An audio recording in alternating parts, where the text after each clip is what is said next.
Fala para quem está do seu lado, você é o que a Bíblia diz que você é. Muitas vezes a gente fica aí em crise, procurando saber quem eu sou, a grande pergunta da humanidade, né? Eu não sou o que eu penso que eu seja, eu não sou o que meus pais dizem que eu sou, eu não sou o que a minha esposa, meu marido, meus filhos, nem papagaio, nem qualquer outra coisa diz, eu sou o que a Bíblia diz que eu sou. Então eu quero conhecer todo o plano e propósito de Deus para a minha vida. O que eu tenho que conhecer? A religião, o que o Sal da Terra fala, o que o pastor Galvo pregou? Não, amado, o que a Bíblia diz. Medita nesse livro de dia e de noite, você terá sucesso em tudo quanto você fizer. Quem quer ter uma vida de sucesso? A Bíblia promete isso. Como que ela promete isso? Quando eu medito, quando eu me atento, quando eu oro o Pai Nosso, eu digo, seja feita a tua vontade na terra, como ela é feita no céu. Como a vontade de Deus é feita na terra? Quando eu conhecendo a vontade de Deus, e eu conheço a vontade de Deus a partir das Santas Escrituras, e aplico isso na minha vida. Você, o marido que a Bíblia diz que eu devo ser, a esposa, o filho, o trabalhador, o empresário, vamos agir na nossa vida de acordo com aquilo que é absoluto, não aquilo que é relativo, aquilo que é circunstancial, aquilo que é momentâneo, ou a moral dos nossos dias, ou a moral dos tempos dos meus pais. Eu tenho que viver segundo o que a Escritura Sagrada diz. Por isso a gente começa sempre a nossa reflexão e a meditação trazendo à memória essas coisas. Amém? Quem aqui está indignado com tudo isso que está acontecendo no Brasil? Quem está indignado? Fala, estou com raiva. Ontem, conversando com um amigo, ele é muito atuante na área das políticas nacionais, dos questionamentos, e ele falou assim, eu estou chegando a uma conclusão, que a única saída para o Brasil é Guarulhos, um aeroporto, para ir embora. Ou seja, as pessoas estão desistindo. As pessoas estão vendo para isso, e é tanta roubalheira, tanta confusão, que elas estão desistindo. Elas olham e falam assim, não tem solução. Não há solução pelo que nós estamos vendo no Brasil.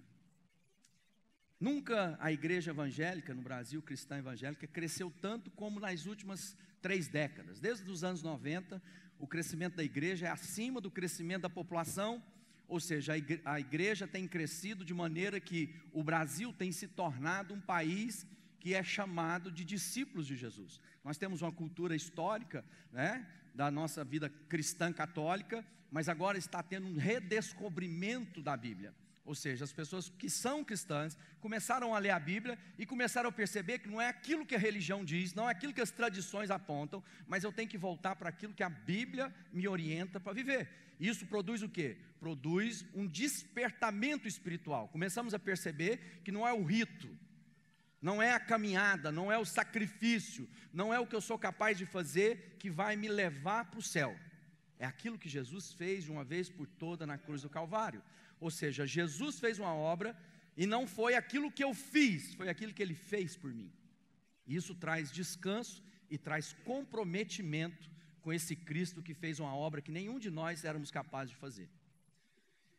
A nossa mensagem hoje fala sobre a Bíblia e nós vamos estudar um livro bem importante. Mas antes de entrar exatamente nesse ponto, eu quero saber aqui, quem aqui já foi roubado ou assaltado? Quem foi roubado? Jesus. Quem aqui teve carro roubado ou alguma coisa assim? Como é que você se sentiu? Eu me lembro de 2 vezes, de 2 situações, uma de furto, de roubo na minha vida e outra de assalto. A primeira eu lembro que a nossa empresa, a Castelli, era ali na Praça Rui Barbosa, e a gente conhecia toda aquela região e havia alguns moradores de ruas, principalmente alguns adolescentes que estavam sempre naquela região por muitas vezes havia assalto naquelas boutiques que tinha ali na Rua Goiás, muitas coisas. Era uma gangue que andava por aí e eles dormiam ou na praça, e lá no nosso comércio lá tinha uma laje que saía assim, era como se fosse um jardim, e eles dormiam ali debaixo de vez em quando. Então a gente chegava, eles estavam ali. E um dia eu cheguei para trabalhar, umas 9 horas da manhã, e quando parei o carro na porta da empresa, entrei lá para dentro, a hora que alguém gritou, quebraram o vidro do seu carro. Eu voltei lá na porta, o vidro estava quebrado, e eu entrei dentro do carro, olhei, o som estava lá, falei assim, não roubaram nada, alguém deve ter visto, e a pessoa quebrou, mas não deu tempo de fazer o roubo que queria. Fui buscar a chave do carro, para levar o carro para arrumar o vidro. A hora que eu entrei dentro do carro, eu lembrei que eu tinha chegado com a jaqueta, estava meio frio, tinha deixado a jaqueta em cima do banco. Sabe aquela jaqueta que a gente gosta? A hora que eu olhei para o lado, veio na minha mente assim, minha jaqueta, roubaram a jaqueta. Falei, não, mas não vou ficar sem a jaqueta não, eu vou atrás dessa jaqueta. Fui atrás dos meninos que ficavam ali, roubando, né, assaltando, eles entravam nas lojas, pegavam, saiam correndo, e eu fui lá e ajuntei esses meninos, dei uma prensa neles, falei assim, eu quero minha jaqueta. Não, quero minha jaqueta, até que um entregou, falou, não, foi fulano, e nós passamos para o cara que está lá, ele está lá no fliperama, ali tinha um fliperama na avenida, na Afonso Pena, e eu fui lá atrás deles, entrei naquele fliperama, e aquele tanto de jovem, adolescente, e alguém disse, não, o fulano levou para a casa dele, e é lá no bairro tal. Falei, não, nós vamos lá atrás dessa jaqueta. Pus aqueles meninos dentro do carro, falei assim, eu vou pegar vocês, se vocês não arrumar minha jaqueta. Nós vamos acertar. E eles com muito medo de entrar dentro do carro para saber o que a gente ia fazer com eles. Falei assim, não, mas você vai atrás. Sei que nós vamos parar lá no bairro, entrar na casa de alguém, apertar a campainha e buscar a jaqueta. Imagina se a gente faz uma coisa dessa nos dias de hoje. Nunca façam isso. Entendeu? Nunca, isso é doideira, loucura. Mas por quê? Porque às vezes a gente fica tão indignado com uma ação, de uma coisa que você gosta, e você vai lá e fala assim, eu vou às últimas consequências para resolver isso. Por isso que dá morte. A outra vez eu estava fazendo caminhada, ali na Vinhedos, na frente, meu pai mora num condomínio ali, eu estava na frente do Gava Rio ali assim, e eu vinha caminhando no final da tarde, sábado, 4 horas da tarde. E eu vinha caminhando, estava de bonezinho, óculos, tênis e tal, naquela época de iPod, né? Hoje ninguém usa isso. Alguém usa iPod aqui ainda? Acho que ninguém usa isso mais, né? Morreu depois do celular, né? Depois do smartphone. Aí, a hora que eu vinha andando, veio uma motocicleta com 2 rapazes na moto. A hora que eu vi eles, eu falei assim, vão me assaltar. Porque eles tinham passado do outro lado e voltaram. A hora que eu vi eles, eu comecei a correr em direção à portaria do condomínio. E aí eles fecharam a moto assim, o cara pôs a mão e falou assim, eu vou te atirar. Para, senão eu vou te atirar. Eu falei, me atira. Não vi a arma, mas falei assim, nos casos de ter a arma, né, leva tudo que tiver. Resultado, fiquei sem o iPod, sem o óculos, sem o boné e sem o tênis. Voltei para casa de meia. Eu não sei se eu fiquei mais com raiva disso ou de ter perdido as coisas. Sei que aquele sentimento chegou a um sentimento muito ruim, de indignação. Não é verdade? Para você que já perdeu alguma coisa, já foi roubado, você sabe o quanto isso é desastroso na vida da gente, né? Como isso isso afeta as nossas emoções. E aí a reflexão de hoje fala de um livro chamado O Mensageiro. A gente não trata esse nome porque o nome que foi dado na Bíblia chama Malaquias. Malaquias é uma mensagem, que a tradução do nome Malaquias, né, é o mensageiro. E aí, situação do povo de Israel, esse livro foi escrito entre 450 e 500 anos antes de Jesus. Durante esses 400 e poucos anos, não teve mais outro relato. A Bíblia encerra-se, e os estudiosos dizem que é o tempo do silêncio de Deus, entre a antiga dispensação, que é a antiga aliança, que era o povo judeu, que Deus vem ensinando, que é o livro dos judeus. Se você pegar o Antigo Testamento, que a gente tem nas mãos, esse da igreja protestante, da igreja evangélica, da igreja romana, tem alguns outros livros que a igreja na história colocou, que na reforma, que celebramos hoje, esse ano, 500 anos, removeu esses livros, e o que nós temos hoje é justamente o livro que Jesus tinha nas mãos, não no formato de livro que a gente tem, porque naquela época era pergaminho, mas eram os livros que eram tidos como livros proféticos ou os livros de Deus. Pois bem, Malaquias, o mensageiro, é o último livro, e vem traçar uma mensagem para um povo. Quem era aquele povo naquela circunstância? Primeiro, era um povo que tinha sido levado anteriormente para o cativeiro, e as estratégias dos povos de domínio, eles pegavam uma nação e misturavam várias nações que tinham sido conquistados, para perder a identidade nacional e construir uma nova identidade a partir de uma mistura, a partir de uma nova cultura, uma nova percepção até de Deus para aquela nação. Pois bem, então Israel estava na condição de cativeiro, tinha voltado para Israel e estava reestabelecendo o culto a Deus. Já naquela ocasião, o templo já tinha sido restaurado, na época de Neemias, né, que o templo anteriormente tinha sido destruído, tinha sido queimado, mas havia uma restauração que começa em Esdras, depois vai, e Neemias conclui. O que acontece? Os muros de Jerusalém tinham sido reconstruídos por Neemias. E aí, naquela ocasião, havia culto e havia sacrifício. A centralidade da ligação de Deus com o seu povo Israel era a partir do templo. No templo se oficiava tudo aquilo que Deus dizia que tinha de ser a prestação de culto.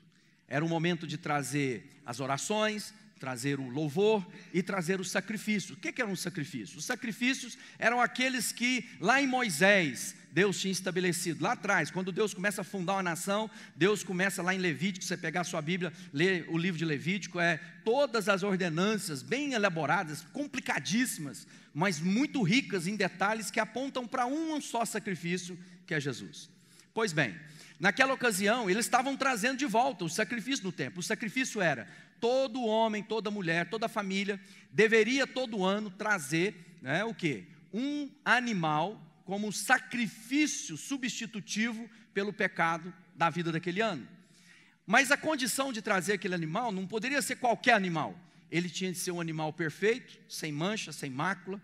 Ele não podia trazer o que era coxo, o que era cego, o que tinha chaga, o que tinha coisa alguma. Deus dizia: você vai me ofertar o seu melhor.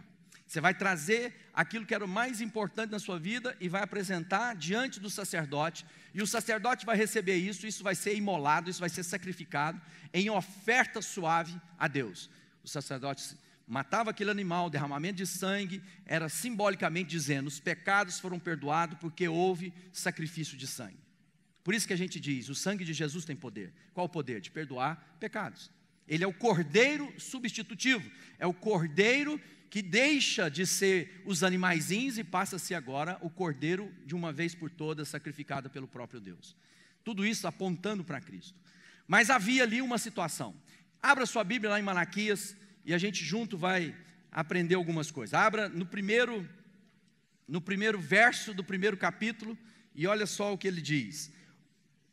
Malaquias, o último livro antes de Mateus, né? Novo Testamento começa com Mateus, Antigo Testamento começa termina com Malaquias. E ele diz assim: uma advertência, a palavra do Senhor contra Israel por meio de Malaquias. Bom, começa o livro dizendo: eu tenho algo para dizer com vocês e que vocês precisam prestar atenção, porque vocês estão vivendo de forma desordenada. Aparentemente, parecia que estava tudo certo, afinal de contas, o culto tinha sido reestabelecido.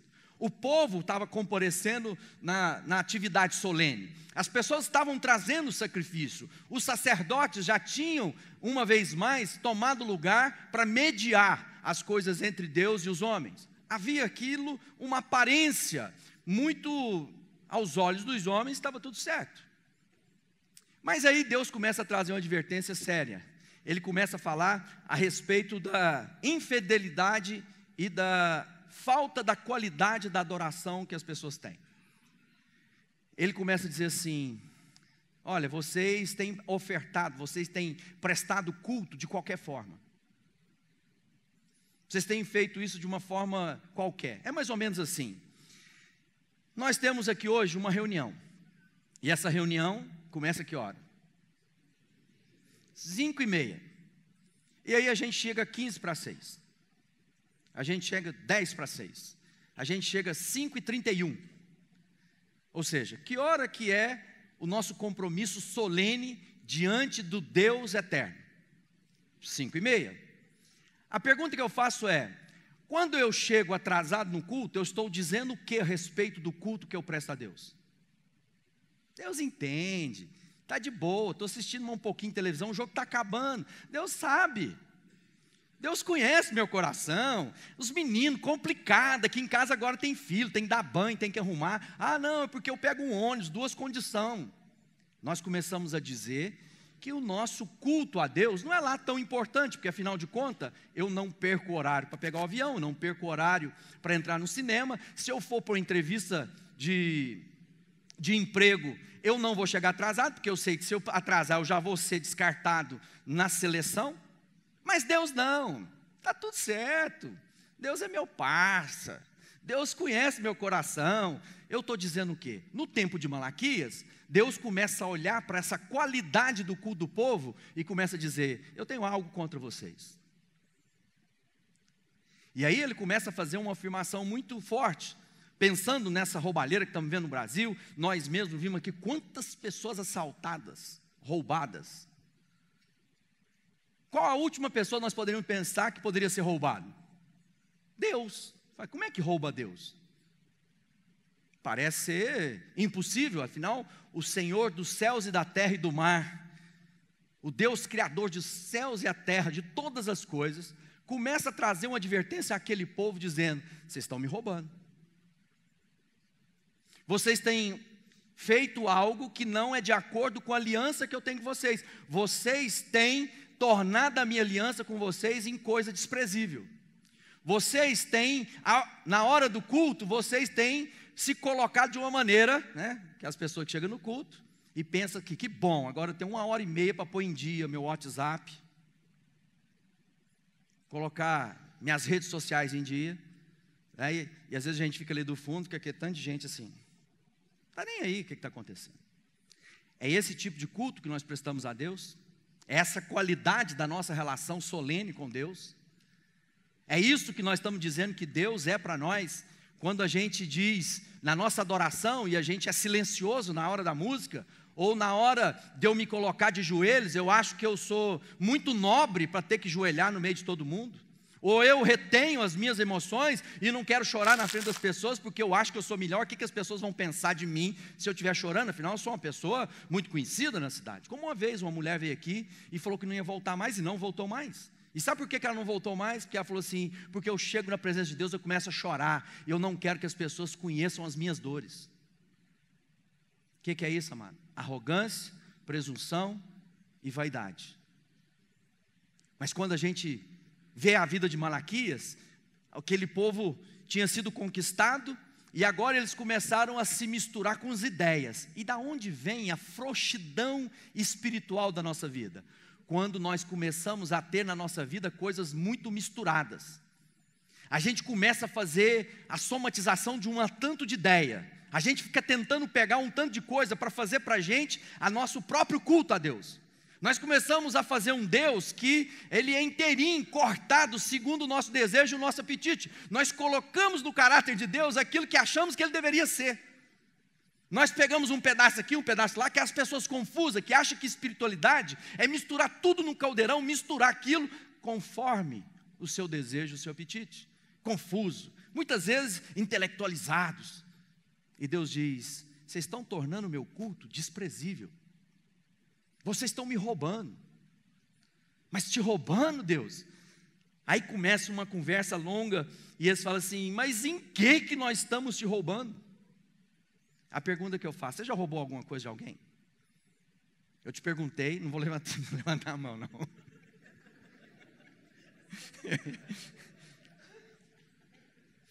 Mas talvez a gente possa dizer: que isso, pastor? Roubar? Eu não vim de uma família cristã, minha casa não tinha, mas meu pai me ensinou sobre honestidade, dignidade. Nós ficamos até indignados, ou muitos de nós dizemos: já roubei. Aliás, pode ser que alguns de nós possam dizer hoje ainda: eu tenho roubado as pessoas, tenho aproveitado da boa fé das pessoas para tirar delas vantagem nos negócios, na compaixão delas a respeito de mim, eu me aproveito delas. E é essa situação que eu vivia nos tempos de Malaquias, porque as pessoas agora, havia uma mistura de coisas, de ideias, e Deus diz: vocês estão me roubando. Em Malaquias 3, passa para frente um pouquinho, nós lemos o primeiro versículo, verso 7 diz assim: desde os dias dos vossos pais, vocês se desviaram dos meus estatutos, e não os guardastes. Tornem-se para mim, voltem-se para mim, e eu me voltarei para vocês, diz o Senhor dos Exércitos. Mas vocês dizem, em que devemos tornar-nos? Em que podemos voltar ao Senhor? Ele diz, e eles dizem no verso 8, roubará o homem a Deus? E Deus diz, todavia vocês me roubam e dizeis, em que te roubamos? E aí Deus diz, nos dízimos e nas ofertas, com maldição sois amaldiçoados, porque a mim me roubais, vós toda a nação. Deixa eu dizer uma coisa, nós estamos vivendo dias que nós estamos indignadíssimos com aquilo que está acontecendo no Brasil, uma roubalheira que não tem precedência na humanidade, provavelmente. E Deus tem trazido juízo sobre essa nação.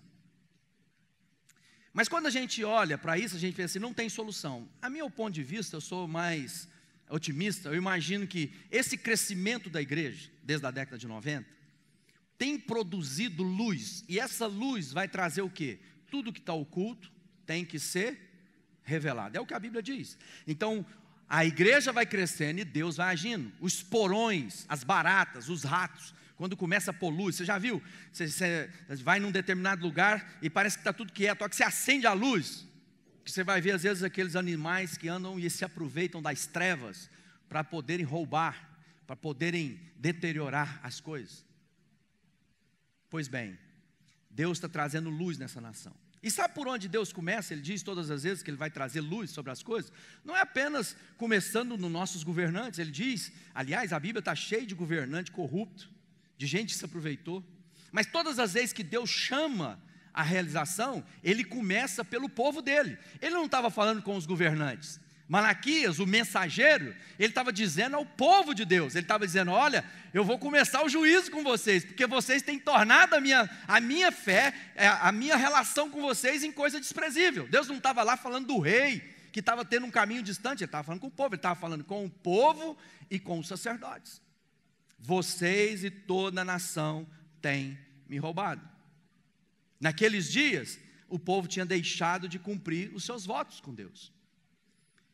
O povo tinha, talvez, reconstruindo a vida, porque eles vinham do exílio, começou a história nova, e eles podiam estar lá preocupados, né? Porque toda vez falavam assim, mas lá naquela época, talvez eles estavam apertados financeiramente, porque estavam reformando a casa, porque às vezes mudaram os filhos para uma faculdade particular, e começaram a pensar que estavam muito apertados, que o compromisso com Deus podia ser de qualquer forma. Talvez seja porque fizeram uma viagem, porque ficaram doentes, e o plano de saúde daquela época era ruim, então eles tinham de pagar particular. Talvez o problema fosse porque eles estavam lá gerindo mal os seus recursos, e a Bíblia diz, amado, deixa eu dizer uma coisa para você, não tem nenhum outro item na Bíblia, outro assunto, que supere em número de citações do que dinheiro na Bíblia. Não tem nada, fé, oração, consagração, não se equivale. São milhares de citações, mais de 2.000 citações a respeito de finanças. Por quê? Porque Deus sabe que isso é importante na nossa relação com Ele. A Bíblia diz que as coisas naturais revelam as coisas espirituais. Não há consagração espiritual se não houver uma materialização da minha devoção. Não é apenas uma fé contemplativa, filosófica, é uma fé de encarnação. Deus deu modelo para nós, Deus não ficou lá do céu tentando uma relação distante de que Ele é espírito, e Ele é espiritual, portanto, Deus se fez homem, habitou entre nós para falar conosco numa linguagem que a gente entende. Deus materializou o seu amor dando a nós o seu Filho, e Deus está dizendo, e vocês não têm cumprido o nosso voto que tenho com vocês. Vocês têm sido infiéis, vocês têm se tornado homens e mulheres desprezíveis, como desprezível é aquilo que vocês têm apresentado no meu altar. Uma palavra dura para nós. Nos tempos de Malaquias, talvez as pessoas estavam lá pensando, mas estou muito apertado, eu estou em dívida, Deus, não é melhor eu pagar minhas contas antes de levar o carneiro lá para o Senhor? O que os meus credores vão pensar? E Deus diz, você está sendo infiel porque você lida mal com a porção que eu coloquei na sua vida. Você está sempre em débito porque você não tem excelência no trato da porção que eu coloquei em você. E sabe o que a Bíblia diz, amado? Que se na sua gestão da porção na sua mão colocada não sobrar, diz que até o que você não tem vai ser tirado. É muito sério tudo isso. Então, amado, muitas vezes a gente quer ter uma rigidez na prática religiosa muito forte e uma frouxidão muito grande para lidar com os nossos recursos. Recursos esses que são dádiva e bênção que Deus colocou na nossa vida. Nós nos enchemos de que, já viu essa frase bem conhecida de todos nós? Eu mereço, trabalhei tanto, eu mereço. Tem algumas coisas, amado, que eu até posso, mas não devo. E muita gente está vivendo, às vezes, dramas financeiros porque são maus gestores da porção. Nós somos mordomos da parte de Deus. E Deus estava exortando aquele povo porque eles estavam fazendo isso. Eles começavam a dizer: Deus sabe que eu estou apertado, então leva qualquer oferta, leva esse bezerrinho aí, mas esse bezerro está manco, tem importância, Deus me conhece, Ele sabe o momento que eu estou passando, Ele vai entender. E Deus diz: olha, não traga diante de mim o que é desprezível. Por quê? Porque aquilo que é a minha oferta por vocês é uma oferta plena. Deus se comprometeu plenamente e quer que agora respondemos à aliança que Ele tem conosco com fidelidade, com honradez, com integridade. Mas muitas vezes a gente diz: Deus sabe. O que tem eu chegar atrasado no culto? Qual a diferença vai fazer? O que tem eu ficar sentado aqui jogando no celular na hora do culto? Deus sabe. Ele sabe que você está dizendo de forma prática que o culto a Deus solene é desprezível. Tudo que a gente faz aqui, tudo que a gente prepara aqui só tem um objetivo. Isso aqui não é para trazer entretenimento, você ficar alegrinho. Isso aqui é para que você aprenda que o nosso Deus é Rei absoluto, Senhor da nossa vida.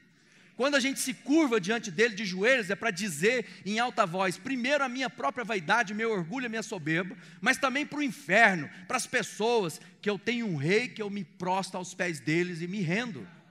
Quem pode dizer amém? Fala glória a Deus. Fala glória a Deus. E aí, lá em Provérbios, o homem chamado Salomão, um rei muito famoso das Escrituras Sagradas, o segundo rei, terceiro na verdade, porque o irmão dele assumiu o rei antes dele lá e depois Deus trocou, diz assim, Provérbios 3, verso 5, confia no Senhor de todo o teu coração, não se estribes no seu próprio entendimento, reconhece todos os teus caminhos, Ele endireitará as tuas veredas, não sejas sábios aos seus próprios olhos, teme ao Senhor, aparta-te do mal, e Ele será saúde para o seu corpo e refrigério para os seus ossos. Honra o Senhor com os teus bens e com as primícias da tua renda, então se encherão fartamente os teus celeiros e transbordarão de vinho os teus lagares. O que Deus está dizendo? Seja fiel a Deus. Aprendemos aqui agora, às vezes a gente recebe uma porção de Deus e deixamos para entregar nosso sinal de fidelidade a Deus, o nosso dízimo, no final, e aí todas as vezes chega no final, o que aconteceu? A gente começa a dever o mês seguinte, e aí a gente fala para Deus, acabou, Deus desculpa, mas tantas coisas na minha vida que não deu, o Senhor sabe, a gente é amigo, Deus, o Senhor não vai levar isso em conta. Deus diz, você está tornando o nosso culto, o nosso pacto, a nossa aliança em coisa desprezível. Mas o que é essa história de dízimo? Dízimo é o seguinte, na época da Bíblia, muitas coisas que a gente vê, eram o quê? Era uma comunidade, uma sociedade principalmente agrícola, pecuarista, de coisas do campo. Então era assim, se eu plantei milho, eu vou colher tantas sacas de milho. E aquela pessoa que tinha colhido milho, colheu lá 10 sacos de milho, ele ia lá, antes dele fazer qualquer compromisso, antes dele repor sementes dele, antes dele fazer o compromisso que ele tinha com o cabeleireiro, com o cartão de crédito que ele já tinha gastado antes da hora, com todas as coisas, ele separava a primícia. A primícia é a primeira porção, ele ia lá e colocava a primeira porção aonde? Na presença de Deus. Além de ser a 10ª parte, era a primícia, a primeira porção que era colocar diante de Deus. Nos dias de hoje, a gente, com algumas exceções que trabalham no agronegócio, ninguém monetiza, né, com um saco de grãos propriamente. Nós usamos o quê? Moeda. Então qual é a minha porção? Todas as vezes na minha vida que eu recebo meu salário, que eu cumpro minhas coisas, o que eu faço? Eu coloco a 10ª parte na presença de Deus. O que eu estou dizendo? Que tudo que eu tenho, que não é exatamente meu, mas que foi dado a mim para ser mordomo, eu consagro essas coisas trazendo a porção de 10%. eu consagro a porção trazendo 10%. E é isso que Provérbios está dizendo. Apresenta a Deus as tuas primícias. Coloca na presença de Deus as tuas primícias. E alguém pode dizer, não, mas isso é muito distante, parece que Deus é complicado. Não, Deus fala assim, quem é que é filho de Deus? Quem é filho de Deus? Levanta a mão e fala, eu sou. Pois bem, vamos pensar no seguinte, Deus tem um plano, tem um projeto. Deus tem o seu trabalho. Não há nada mais importante nesse planeta, deixa eu dizer uma coisa para você, do que aquilo que Jesus está operando até hoje, daquilo que Ele começou a fazer. E qual é a obra que Jesus nos nossos dias? Você acha que Jesus está preocupado com a sua empresa exatamente, ou com a minha família, com a sua família? Não, Deus está dizendo que Ele tem uma família, e que nossas empresas, a nossa família faz parte disso. Então Deus está dizendo o seguinte, vocês são meus filhos? Quem que é filho de Deus? Olha só o que Ele diz, em Malaquias, no verso 6 do capítulo 1, o filho honra o pai e o servo seu senhor. Se eu sou pai, onde está a minha honra? Se eu sou Senhor, onde está o respeito para comigo? Diz o Senhor dos Exércitos. Ó sacerdotes, que desprezais o meu nome, vós dizeis, em que desprezamos o teu nome? Ofereceis sobre o meu altar pão imundo, e ainda perguntais, em que havemos profanado? Nisto, que pensais, a mesa do Senhor é desprezível, quando trazeis o animal cego para o sacrifício, isso não é mal? Quando trazeis o coxo, o enfermo, isso não é mal? Apresente essas coisas diante do governador, acaso ele terá grado de ti e será a você favorável? Diz o Senhor dos Exércitos. Verso 9, agora pois, suplica o favor de Deus, que nos conceda a sua graça, mas tais ofertas nas mãos, aceitará Ele a vossa pessoa? Diz o Senhor dos Exércitos. Tomara que houvesse entre vós quem feche as portas, para que não acendeis o fogo no meu altar, e não tenho prazer em vocês, diz o Senhor dos Exércitos, e nem aceitarei a vossa oferta. Sabe o que ele está dizendo aqui lá em Malaquias? Aquela crise toda, o povo misturado, cheio de ideia. Ah, mas eu vi isso, mas me falaram isso. Ah, mas a televisão falou isso. Ah, mas agora nesse momento. Ah, mas a crise nós estamos vivendo. Deus falou assim, era melhor alguém ir lá para a porta, fechar o prédio, não deixar ninguém vir para me cultuar, porque esse tipo de culto não me serve. Esse tipo de culto está dizendo que a nossa relação é uma relação desprezível, e que vocês estão dizendo que eu sou pai de vocês, e vocês têm sido infiéis. É mais ou menos assim, um pai constrói uma empresa, chega num determinado momento em que os filhos ficam adultos, o pai diz, vem me ajudar, e todos aqueles filhos entram para a empresa do pai, uma empresa próspera, vibrante, e de repente a empresa começa a ir muito mal, e o pai chega lá, senta com os filhos, mas o que está acontecendo? A empresa foi tão bem até agora, e ele começa a perceber que todos aqueles filhos não se importavam com a empresa, mas simplesmente com aquilo que podia sugar dela para suas vidas particulares. Se Deus tem como projeto edificar a igreja dele, e diz que Jesus edificaria, e que através do seu Espírito nos levaria à mesma obra, uma comissão com ele. O Rodrigo colocou aqui mais cedo na nossa oração, a nossa missão e a nossa visão. Coloca aí de novo para mim, por favor. Mateus 28 diz assim, ide por todas as nações e fazer discípulos. Essas foram as últimas palavras de Jesus de orientação para os seus discípulos. Sabe qual foi a primeira palavra para os discípulos, quando Jesus começa o ministério dele? Sabe qual foi a primeira ordem de Jesus para os discípulos dele? Eu farei de vocês pescadores de homens, me sigam. Sabe qual que é a última? Pesquem homens de todas as nações. Qual é a coisa mais importante para Deus então, amado? Gente, pessoas, alcançada, aonde se dá? Família de Deus, igreja. E Deus está dizendo, vocês são meus filhos, vocês estão empenhados na obra que eu estou engajado, vocês estão engajados naquilo que é nosso como família. Você como família está vivendo apenas para desfrutar daquilo que Deus quer te dar, ou você já teve noção e diz, eu entendi porque Deus está prosperando a minha vida, porque há uma grande obra a ser realizada, então eu faço parte disso. Mas muitas vezes a gente está ocupado. Quando a gente começa a pensar nisso, fala assim, mas se eu sou filho, eu tenho que estar engajado. A gente não pensa isso? Lá na empresa, ele é filho. O que a gente está dizendo com isso? Nós estamos dizendo que ele é mais empenhado, ele é mais engajado. Ele vai trabalhar fora de hora, ele não vai medir esforço, ele vai ganhar menos, vai fazer mais. Por quê? Porque é da família.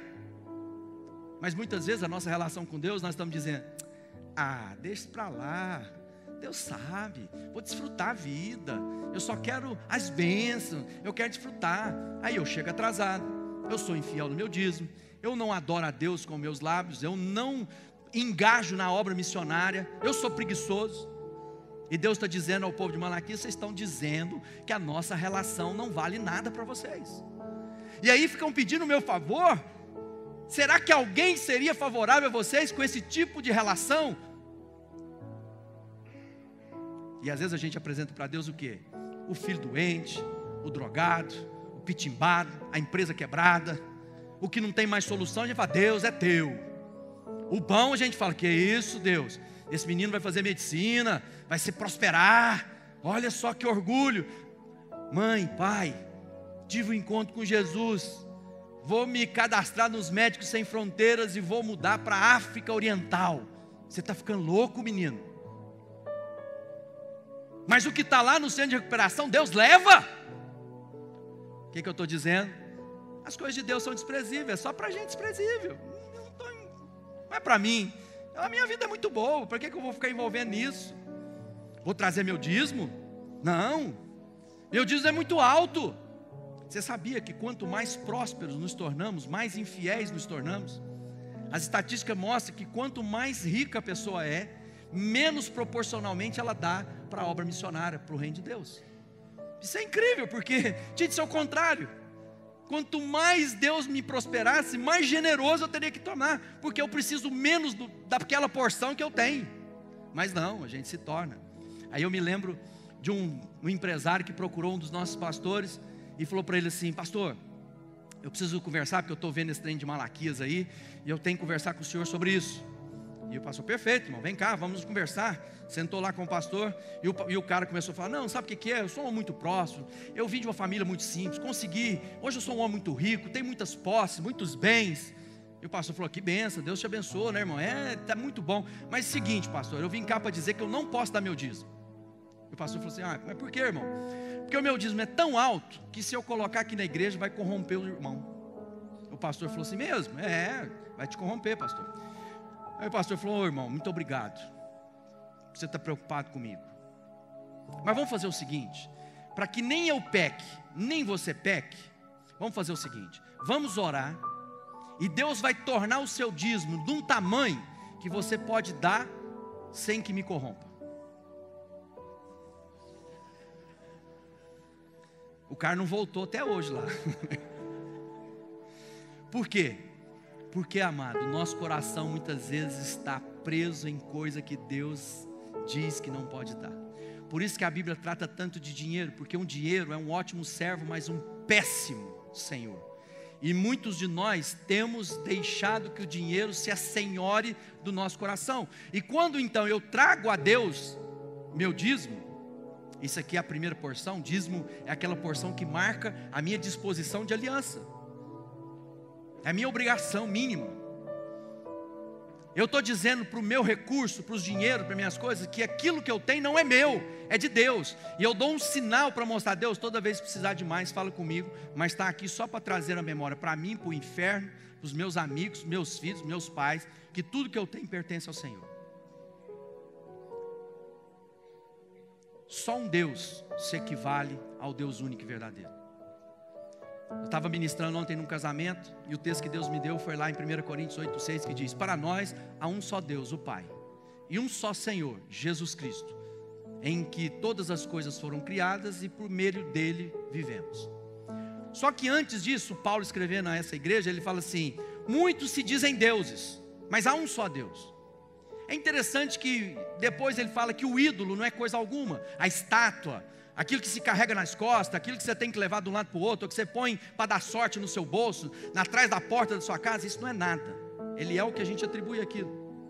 Mas Jesus diz assim: mas vocês têm um problema. Ninguém pode servir a dois senhores. Ou servirá a um e desprezará o outro, ou servirá a um outro e desprezará um. Vocês não podem servir a Deus e ao dinheiro. Como é que eu faço para que o dinheiro entenda o lugar dele na minha vida? O consagro inteiramente na presença de Deus. Deixa eu dizer uma coisa: Deus vai fazer a obra, independente de mim ou de você. Eu aprendi a ser dizimista antes de converter. Minha mãe disse que tinha de ser, porque ela tinha tido um encontro com Jesus. Nós entendemos então aquilo. Então nunca tive problema. Aliás, isso não é a questão. Deus está dizendo que é a minha adoração, que revela do meu engajamento. Todas as vezes que eu penso que aquilo não é importante, eu não coloco de recurso naquelas coisas. Mas todas as vezes que eu entendo que aquilo é importante, eu faço questão de apresentar a minha parte da contribuição. Como é que a gente vai ficando frouxo? Quando a gente começa a se misturar com outras ideias que não aquelas que a Bíblia diz que eu sou, que eu tenho e que eu posso. Não permita. E aí ele começa a dizer, mas como é que nós vamos arrepender? Ele fala assim, arrependam-se. Arrependam-se e sejam fiéis. Hoje Deus está nos chamando à fidelidade. Hoje Deus está nos chamando à consagração. Hoje Deus está dizendo, olha, você quer fazer parte? Me adore em espírito e em verdade. Chega de blá blá blá. Chega de conversa de que com a boca vocês me louvam, mas o seu coração está longe de mim. Havia culto, havia presença no culto, mas Deus está dizendo, mas tudo isso que vocês estão fazendo é de boca para fora. Apresentem diante de Deus, como um sinal vivo da sua aliança, respondendo ao que Ele fez por nós, com fidelidade e integridade. Não adianta a gente olhar isso para lá. Corrupção é deteriorização, é o apodrecimento. E a Bíblia diz que o coração do homem é desesperadamente corrupto. Então não fica surpreso com isso que está acontecendo em Brasília, porque muitas vezes nós somos pior do que eles, porque conhecemos a verdade e seguimos fazendo de Deus desprezível. Seguimos dizendo que Deus não é importante, que a obra de Deus é desprezível. Deus sabe. Que é isso, tempo da graça, cada um por si.